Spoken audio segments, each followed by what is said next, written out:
You found the skeleton. How would you tell it's a dinosaur? You personally, how would you decide? Well, interesting question. I don't know. I'd have to do some research on that.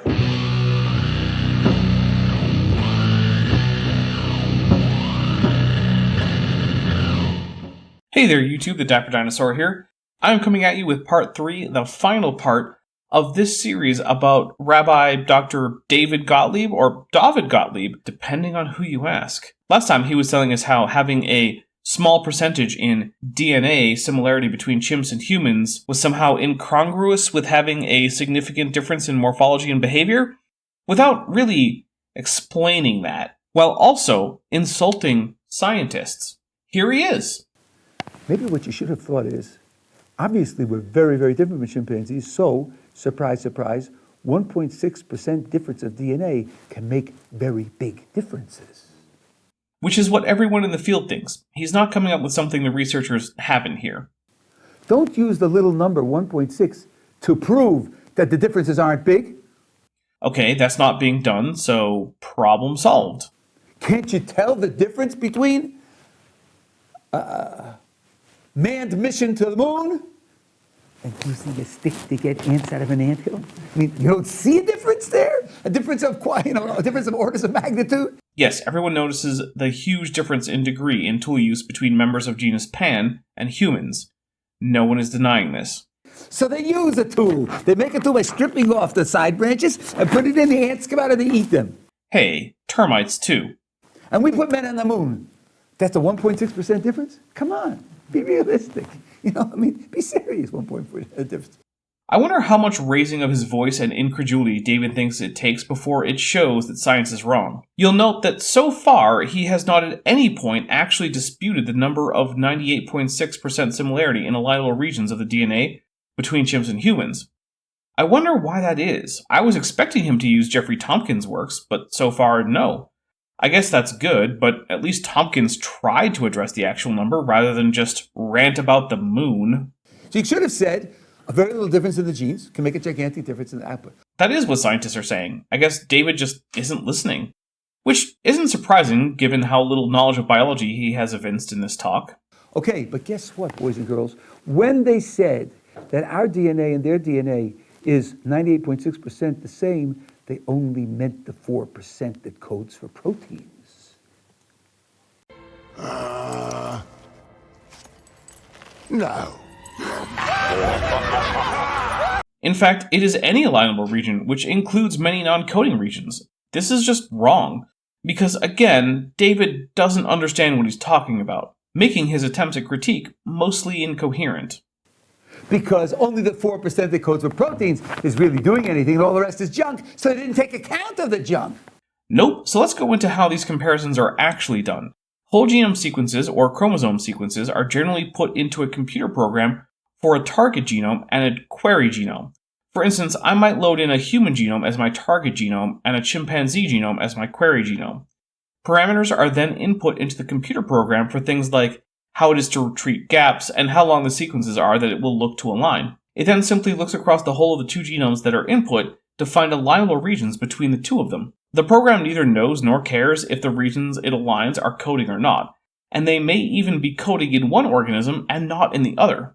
It then compares the regions it can align and spits out a percent alignment for each segment it could align. In order to restrict the comparison to only coding regions, one would have to only input coding regions. But this is not standard practice, and it would not be reported as a DNA similarity in alignable regions, but a DNA similarity for coding regions, which is not what the 98.6% is. So it's a mistake based on a mistake.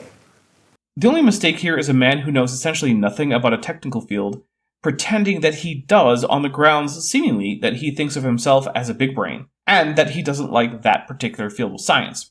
Pro tip, if you think that you, who know nothing about a technical field, have thought of something obvious that all the people in the field have just been ignoring, chances are you're wrong. They do know about it, and they have already accounted for it. Now that you know that the DNA is, much of it has now been proven to be functional, 80% is chemically active. Which, remember, is not an indication of function. So you ought to measure the comparison between human and chimpanzee DNA across the board, and then the overlap is about 70%. Now, not 98.6%. And there's Tompkins' number. Glad we got there eventually. And the fun thing is that the 70% number is one even Tompkins doesn't stand by, because he's been forced to admit that the computer program he used to get that number was bugged, and that the number it gave him is useless. Now, he's had two other numbers, both in the 80s, for human-chimp similarity.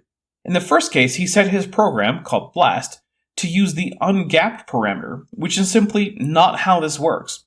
To explain how it works, suppose that you and I both transcribed Edgar Allan Poe's poem, The Raven. Now, in the 9th stanza, which is about the halfway point, the first line is, "Much I marveled at this ungainly fowl to hear its discourse so plainly." And let's say that I leave out the H in much, but you, diligent copyist that you are, managed the whole poem correctly. Now, to my credit, that's the only mistake I made, but it leaves a gap between our transcriptions. The ungapped parameter would not recognize this as a single change, and instead would rate our transcriptions as only about 50% similar, assuming it even managed to align them in the first place. Clearly, this is not appropriate, and this method was later tested with control organisms by Gutsa Gibbon. She found that it always returned similarity values in the 80s, with any organism she tried, including using the same genome as both the query and the target genome, meaning that it should return a percent identity of 100%. Tompkins' later method was simply to do the math wrong. And by that, I mean in a way that your average 14-year-old can identify as wrong.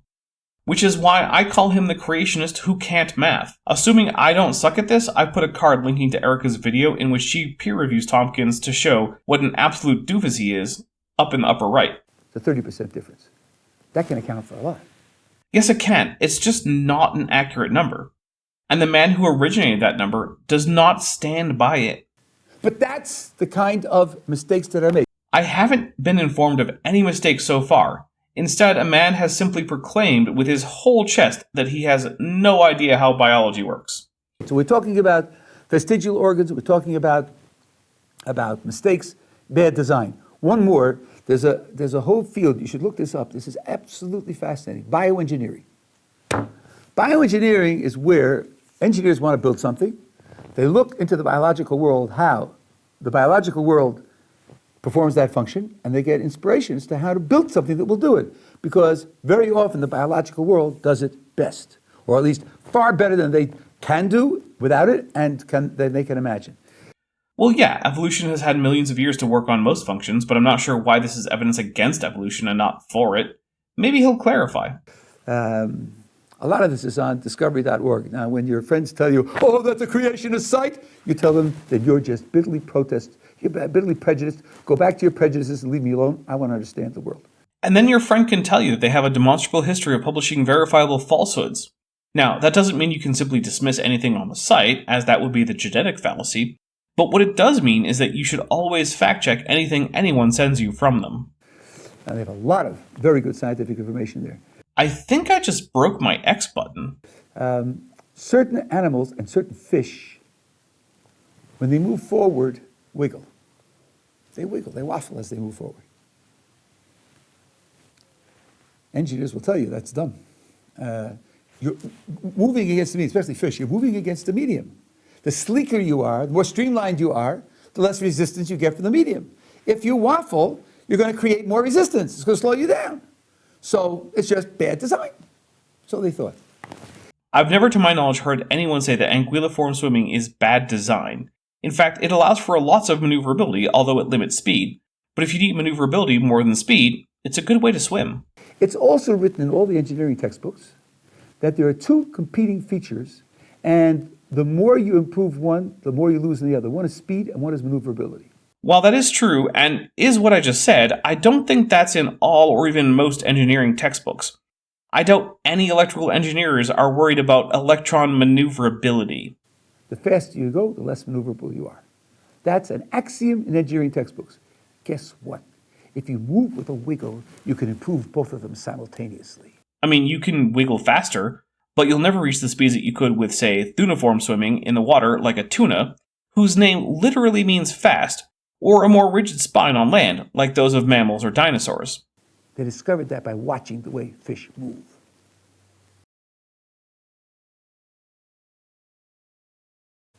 So the engineering textbooks are wrong.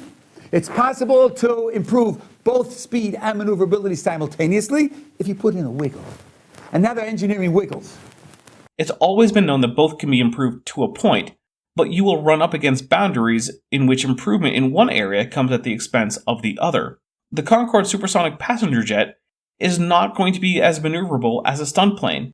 And of course, there are other concerns like acceleration, mass, etc. that affect both maneuverability and speed. It's not just simply that there's a simple linear relationship between them, but there are trade-offs between them in many cases. Engineering texts aren't wrong about that.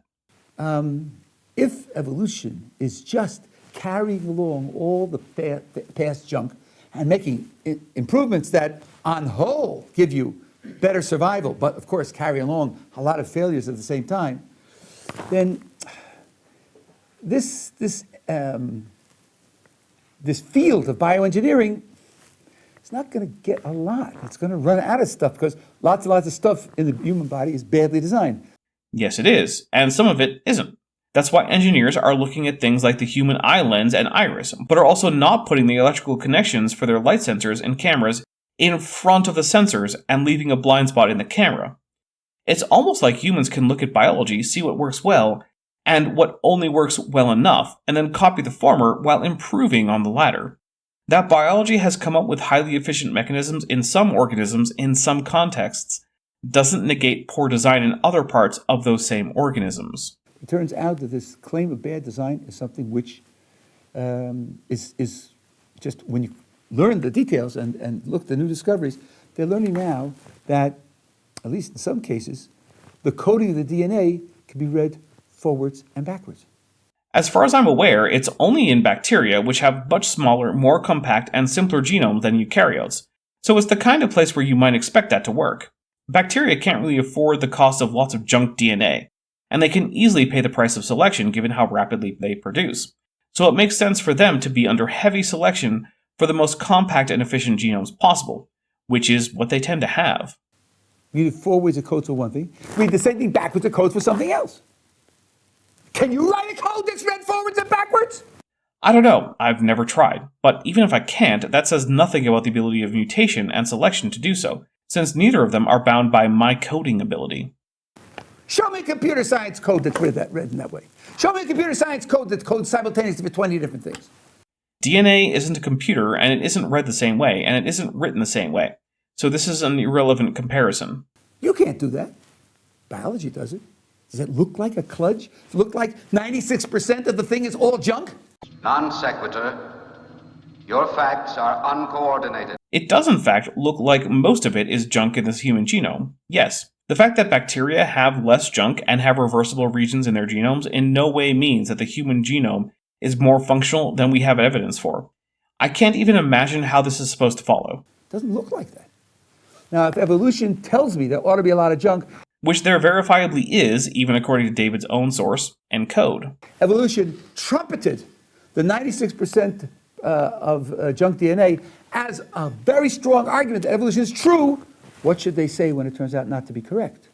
That's a counterpoint against previous models, and those models need updating or even tossing out. But of course, that hasn't proved correct, and the amount of non-functional DNA in humans is right in line with predictions. I think they should say, well then, we weren't right about that. You weren't right about that, that makes you reduce your confidence that you're right altogether. Sure, but again, this alleged correction has yet to happen, and remember, the best evidence we've seen so far that it has is a 2012 paper that the authors didn't even stand by for 2 years. Now, on the other side, to say that since there are faults in the design of the body, if there are faults, if you can demonstrate there are faults, that proves that it's not the result of a creator. There's a missing premise here. Is the premise that the creator doesn't suck? I bet that's it. It may be obvious, but just one little piece of background. There's a good philosopher named Peter van Inwagen. Never heard of him, but that doesn't matter much. He was a religious Christian philosopher. He's done work in general philosophy and philosophy of religion. And he made the following observation, which I think is, I don't say true, but it's very important. If you want to arrive at a religious conclusion, in your premise somewhere, you've got to have a religious premise. You can't start with purely scientific material and arrive at a religious conclusion. I would replace the word religious with supernatural, but I guess I won't immediately reject this point, although I'd probably need to read more of his argument to really assess it. Intuitively, though, it seems reasonable. In the argument for a religious conclusion, there's got to be some religious premise somewhere. Otherwise, you're not talking about the right subject. Sort of like doing chemistry and arriving at a conclusion in art criticism. Chemistry alone is not going to give you a conclusion in art criticism. Okay, now, how's this one supposed to work? Well, the idea is there's bad design in the body, and God is capable of much better design. So, what? There shouldn't be bad design in the body? Yes, as long as we assume that if God exists, he doesn't suck. If God designed it, there shouldn't be bad design in the body because he's capable of much better design? Surely that's incomplete. I don't do everything I'm capable of doing. Do you? No, but I'm not usually held to be omnipotent, omniscient, or omnibenevolent. So, I do kind of suck compared to most monotheistic conceptions of what God's supposed to be like. Maybe David believes in a much smaller God than that who does kind of suck. Of course, that leaves the design argument rather unfalsifiable, which means it has no place in science. Do everything that you can do? No, you have to know also what you want to do. If you want to do it and you're capable of doing it, then presumably, under normal circumstances, you should do it. So what? God wanted to give humans horrible back pain as a bit of a goof? What a dick. The fact that God is capable of it doesn't conflict with bad design. You have to know that he wants to avoid bad design. Do you know that? I don't, but it's the presumption that you come to when you ask most monotheists what their God is like. How do you know that? What do you know about God? Well, I'm no theologian, but when someone tells me that God is all-powerful, all-knowing, and fundamentally good to the point that what good is can be defined as what accords to God's nature, I assume that he didn't just give people back pain for the lulz. You're a biologist? You don't know anything about God. I don't know about that. I think there are some very theologically savvy biologists out there. On the other hand, this guy who seems to be very into theology seems to know about as much about biology as he thinks biologists know about God. You got a clue about God. How can you derive your conclusion that God didn't do it? I can't, and I don't say that God didn't do it. I just note that none of the predictions made on that basis that are different from the predictions of science have borne out, and so there's no reason to include God in the theoretical framework of evolutionary biology. If God did it, then he did it in exactly the way we expect to see if he didn't do it. Which is fine, maybe he did. I just don't care when it comes to science, because that's unfalsifiable and outside the scope of science. You have to know whether God would want to produce perfectly designed artifacts or not. That's just a piece of logic. From our point of view, the premise is false. Because one of the major understandings of how God relates to the world is that he hides his presence, doesn't show his presence. Which maybe is why he doesn't come up in biology.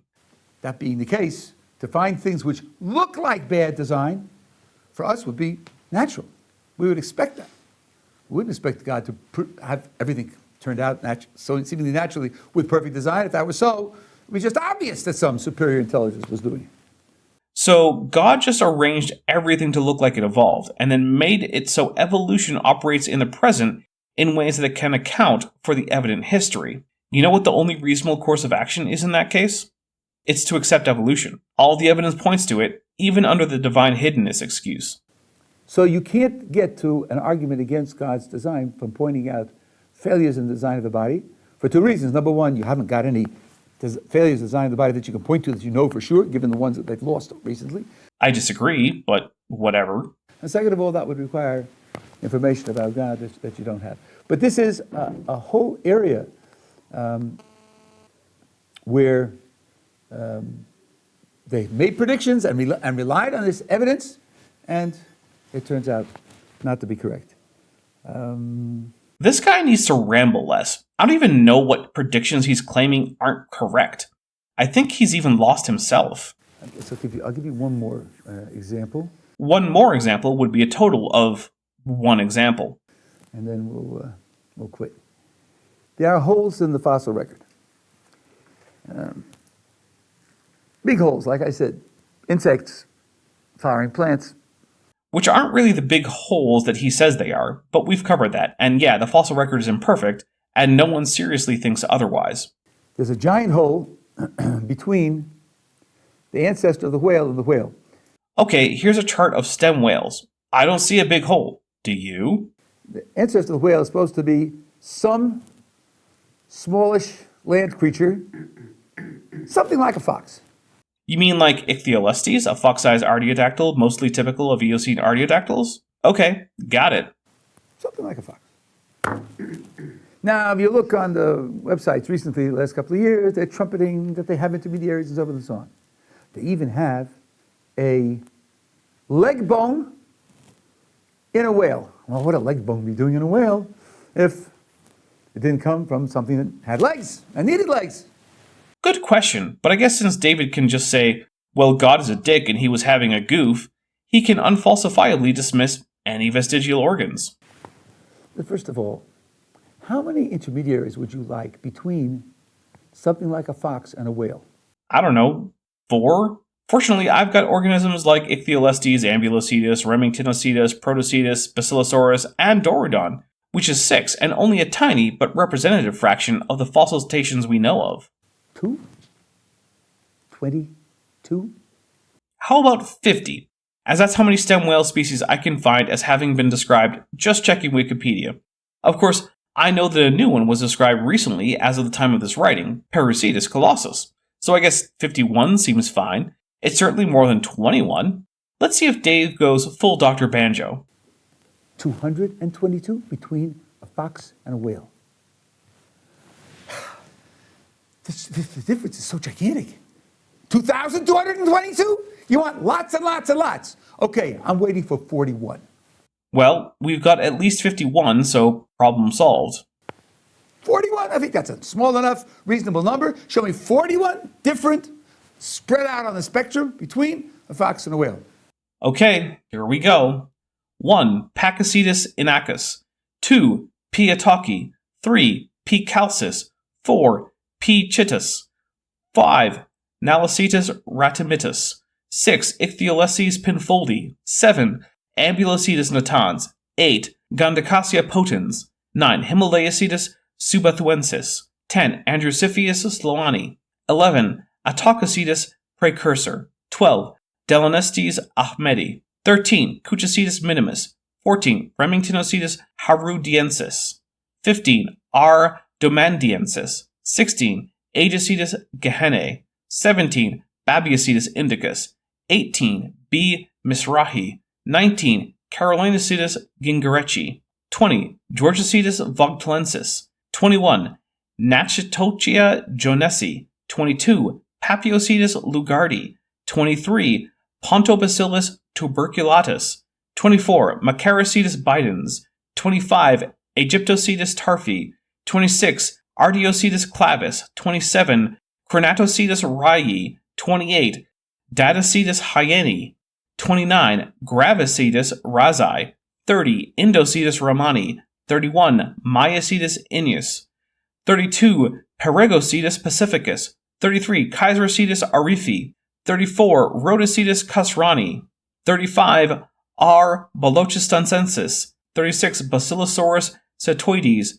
37. B. isis. 38. Basiloteris husseini. 39. Eocetus schweinfurthi.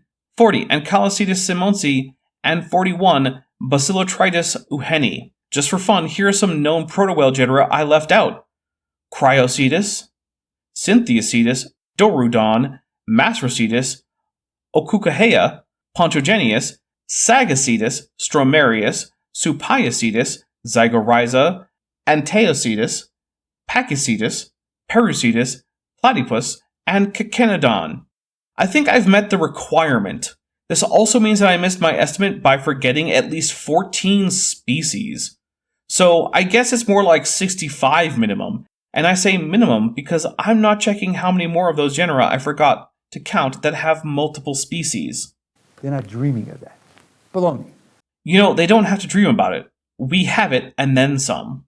Number one. And number two, they tell you about the leg bone, then let me tell you a very sad story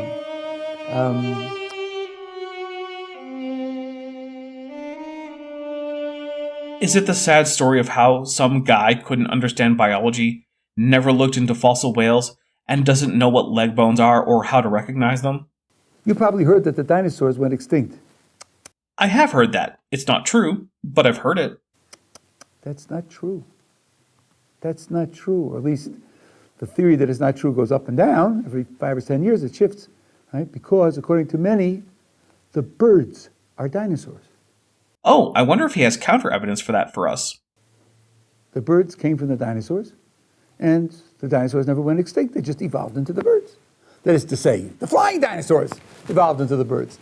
And the Tyrannosaurus Rex is, lost out. Did birds come from dinosaurs or not? Yes. Every 5 years there's a change in mind about this, and each one calls the other side's ignoramuses and so on and so on.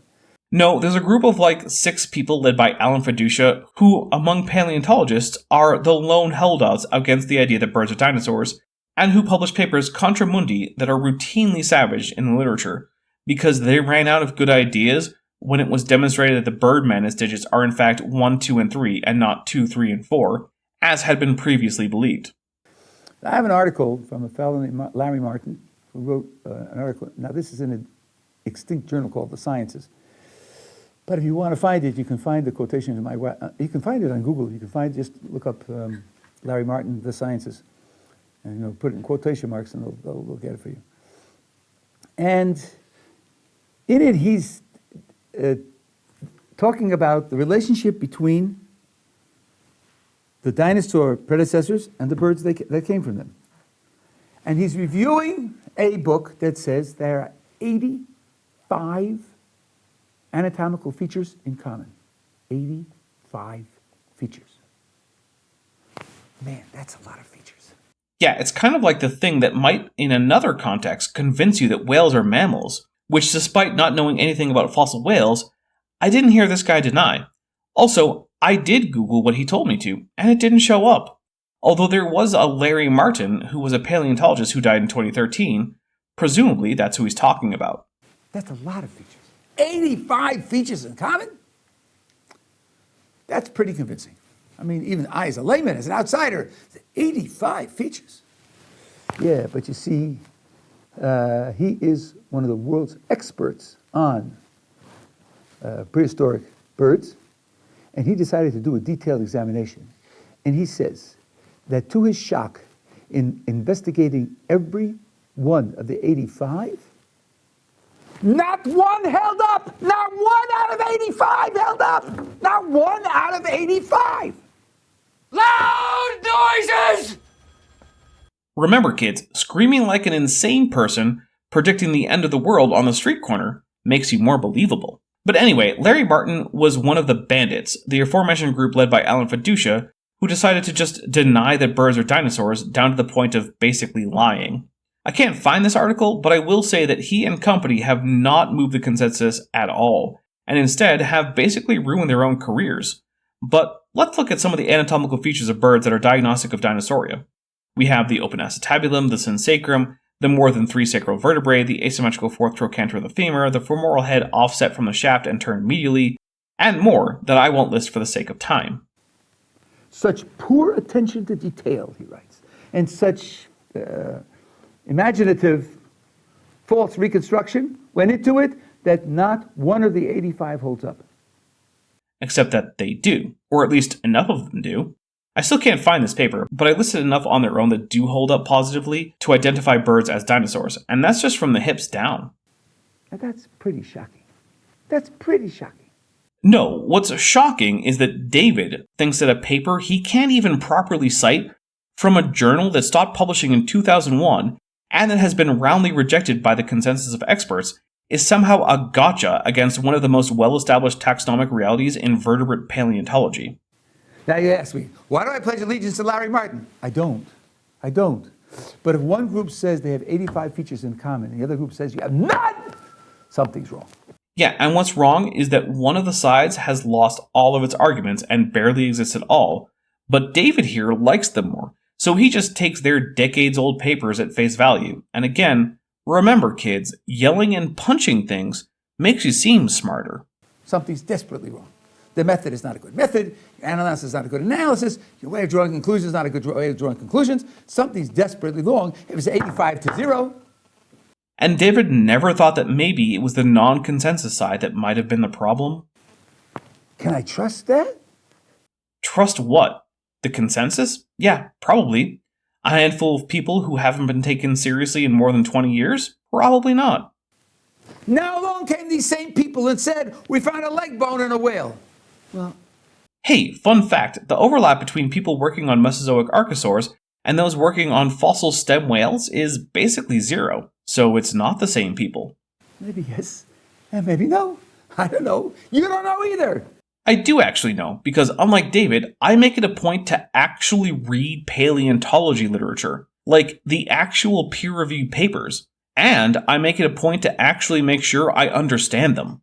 He doesn't know, but what he does know is that because some other group of people confirmed his bias, he can reject the unrelated work on whales. You know, for a guy with a doctorate in mathematical logic, he sure is bad at logic. You're guessing and you're strongly influenced by your desire to preserve evolution, so you say it's a leg bone. So here's a skeleton of a basilosaurus, complete with hips and legs. You tell me what that is if not legs. And of course, even modern whales have leg bones. So it's not like we're depending on paleontology for the idea that whales have and had legs. Do you know everything that goes on in the whale body? No, I do not, but I know that this is a whale embryo with a hind limb bud, just like the embryonic hind limb bud of any other amniote, and that from it grows the internal leg and hip bones of modern whales. So I know enough to say with complete confidence that even modern whales have leg bones. Do you know all the functions that it fulfills? Can't say that I do, but it's still a leg that develops from the hind limb bud, which is kind of what makes it a leg. Maybe in the embryological stage, it fulfills a crucial function in developing the embryo in a certain way, and then just carried along later. Actually, yes, it did develop in the embryo, as I've shown, and it specifically developed in the hind limb buds, which, you know, are the things that produce hind legs, making this a hind leg. How do you know that it's a useless leg bone coming from a previous incarnation? Well, I don't know that it's useless, and I'm not claiming that it is, but I know it's a leg bone because of how it develops, and I know that it came from an ancestral leg because we have the dozens of transitional fossils showing the reduction of the hind limbs. We have exactly what David is asking for. He just apparently never bothered to check and see that, in fact, we have what he wants to be convinced. Of course, I suspect that even if he were made aware of this fact, he'd move the goalposts.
Absolutely no reason to trust something like that. Yeah, why trust physical evidence when you could just trust some shouty old man who has a dubious at best grasp on both reality and logic? A lot is made out of similar forms, especially similar forms that perform different functions. Hey, he said the whale thing was the last thing. No fair. The pentadactyl form. You have 5 fingers, remember? And 5 toes. Aw, I have less than that. I feel left out. Golly, how come? Well, the answer is certain animals have 5 digits on their legs, their feet. And certain fish have in their flippers 5 digits, 5 bones. By the horns of Moshe, no! The pentadactyl arrangement does not come from fish fins, but from stem tetrapods. Some of the transitional stegocephalians between what we'd call fish and tetrapods have more digits, Animals like Acanthostega have 8 digits. Ichthyostega had 7, and the pentadactyl limb is something that evolved after legs became legs and stopped being fins. In fact, stegocephalian fins had many more than 5 rays. This is just David making shit up. Clearly, the 5 fish digits were evolved into the 5 animal digits, which evolved into the 5 human digits, and was carried along. If I only had a brain. Especially since the assumption is 5 isn't particularly best number for doing the different things they do. They do, after all, very different things. The flippers push water, and the feet are for walking on, and the hand is for grasping things. They're very different functions. No particular reason why 5 would be the best number for doing all those things. It was just carried along. Okay, you have 5 fingers because of your DNA. Mostly yes. Although there are environmental factors that can affect that. Just check out thalidomide birth defects to see some environmental variation on that. But only do it if you can look at deformities comfortably. So do animals have 5 digits because of their DNA? So do the fish have 5 bones in their flippers because of their DNA? Well, except that they don't, but okay. If we really got our digits from the animals and the animals got it from the fish, then you ought to be able to see in the DNA similar DNA that's carried along from stage to stage. Yes, you should, and you can. In fact, digit and fin ray growth are both controlled by Hox genes, which are some of the most conserved genes in all of Bilateria, and you can find homologous Hox genes in fruit flies and humans. Indeed, read Neil Shubin's Your Inner Fish, because he has a whole chapter on how the same Hox genes that affect digit development affect ray development in fish, including fish as far as tetrapods as sharks and rays. In fact, it was such an investigation that finally shut down the last decent argument from the bandits, as I've already pointed out, about the digits in the bird hand. If that's where we got it from, and the DNA is what produces it, then the DNA ought to be similar from stage to stage. But it isn't. It isn't analogous. That's true. It isn't analogous. It's homologous, specifically because it's an inherited trait. It isn't homologous. Yes it is, and numerous experiments have shown this. The DNA that produces it is different and not related in the cases, not for any relationship that we can see. Saying it more doesn't make it more true. So then, this looks like evidence against pulling it along from the previous. You say, but if you didn't pull it along from the previous, where could it possibly have come from? Well, remember Ernst Mayr, the eye evolved independently 40 times in the history of life. 40 independent times. Nobody says, oh no, it's a string of 40. This one took it from this one, took it from this one, took it from this one. Nobody says that because they know that lines are distinct. But they don't say that for vertebrates. All vertebrate eyes are indeed homologous, so this analogy fails. So you have something called convergent evolution. Convergent evolution means similar structures arise in different lines. So you say, where did the 5 come from? In the fish and the animals and in us? Maybe it arose independently. Okay, so let's say that it did, even though we know for very good reasons that it didn't. I don't think pointing to an example of convergent evolution is an argument against evolution. That's kind of like me pointing to David here as an argument that Jews don't exist. It doesn't really work. We don't have to say that similar structure. There are pouched mammals in North and South America. There are pouched mammals in Australia. Did they cross the ocean to get from one to the other?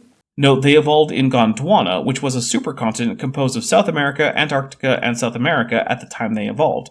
And fossil marsupials have been found in Antarctica confirming this. The only marsupial in North America is the Virginia opossum, and it only entered North America after it and South America were connected via the Isthmus of Panama. Biogeography is not something anti-evolutionists usually go into because of how hard it is for them to account for versus how easy it is for science to account for. Pangea is too old for that. Correct, but Gondwana is not. So, obviously, pouchedness arose twice. It arose twice independently. Nope, it did not. Marsupials are monophyletic and evolved in Gondwana. Eutherian mammals, that is placental mammals, are also monophyletic and evolved in Laurasia. This is pretty basic history of mammal stuff. So why must I think that my 5 digits came from the animals came from the fish? Because there is copious genetic, embryological, and fossil evidence for it, and exactly zero contra-evidence, but also feel free to not believe in it. Just don't pretend that you can disprove the science. Especially when the DNA doesn't show it. Okay, I hope you get the gist of it. It's just It's just a long rant from a man who couldn't possibly be more ignorant of the topics he's talking about. There's lots and lots of critical stuff. But as I said at the outset, my goal tonight is not to show that it's false. My goal is to show that there isn't enough support to rationally believe that it's true. And the talk was a miserable failure by either metric. At the very best, a person could say, we don't know if it's true or not. It's a research program, and we can get government grants to study it, and we can write books, and, if you're Richard Dawkins, you could... You know what Richard Dawkins did at Oxford? His chair was in the public understanding of science. He's not a research scientist. He didn't do research science. Hey, fun fact, evolutionary biology isn't based on how cool Dawkins is. His profession was the public understanding of science, explaining science to the layman. That explains, but doesn't justify some of the gross errors that he made. Read Stephen Jay Gould on Richard Dawkins. Scathing attack on his incompetence. At any rate, I'm just illustrating to you that anybody who tells you that if you don't believe in the theories of evolution, you're irrational, you're dogmatist, you're out of tune with the times, you're an ignoramus, is absolutely incorrect. The opposite is correct. Actually, no, most people who reject evolution are dogmatists or ignoramuses. Some of them are just liars, though. Andrew Stelling comes to mind, although he's also a dogmatist. Anybody who believes it is a dogmatist. He's not willing to look at the data. He's not willing to look at the arguments and the logic. You mean all the data that continuously had been confirming the theory of evolution for over a century? Okay. And remember, when David actually laid out what would count as confirmation of whale evolution, it was trivially easy to demonstrate. So even by his own absurd standard of evidence for evolution, it's true. And as you see in the wars on the blogs, the believers in evolution use character assassination, insult. One guy, Stephen Myers, a writer in this area, he has a PhD in philosophy of science from Cambridge University. Not too bad, I would say.